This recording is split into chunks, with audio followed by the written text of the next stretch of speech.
Elliott Ashby, 2 cents. Elliott Ashby, 2 cents. Elliott Ashby, 2 cents. Here to talk about the news and the shit. Thank you guys for checking out another episode of 2 Cents. We started things off talking about the best things about living here.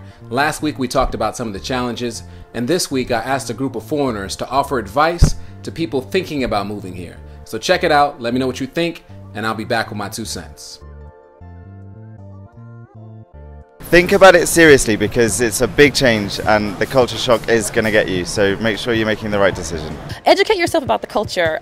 You don't want to be ignorant to like what goes on here. Find a job that's going to pay you a lot of money with minimal hours. See if you like it, if you don't, leave.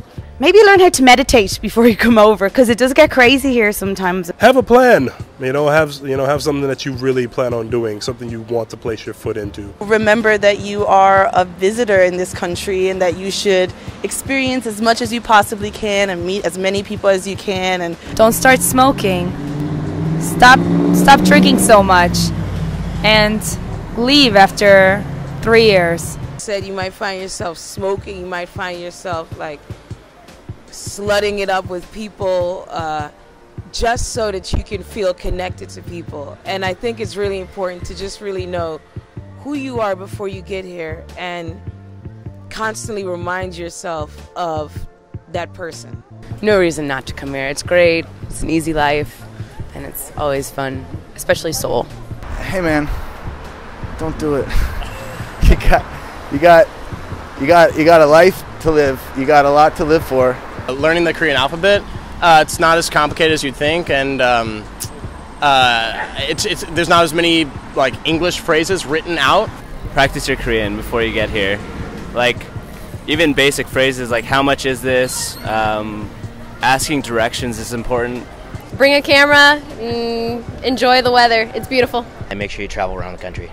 If you just kind of specifically think that it should be one way or people should adapt to what you're used to, you won't last.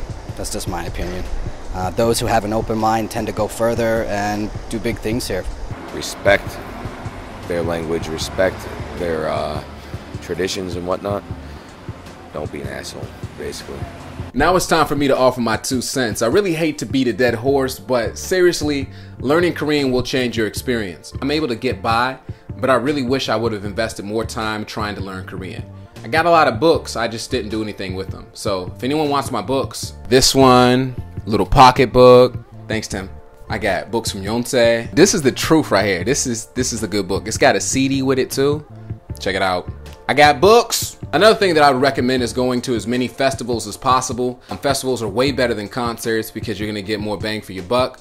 On top of that, there's a lot of cultural events where you can learn a lot more about Korean culture.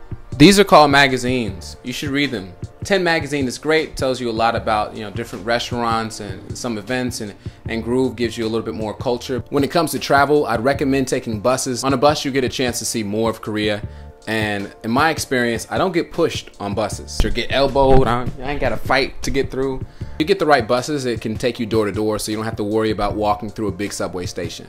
The last thing that I would say is pick a job where you have pension, so you don't have to worry about, counting pennies at the end of your time in Korea, like I'm doing.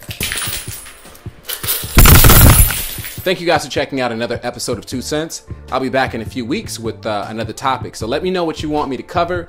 And this is Elliott Ashby, always keeping it classy. Easy.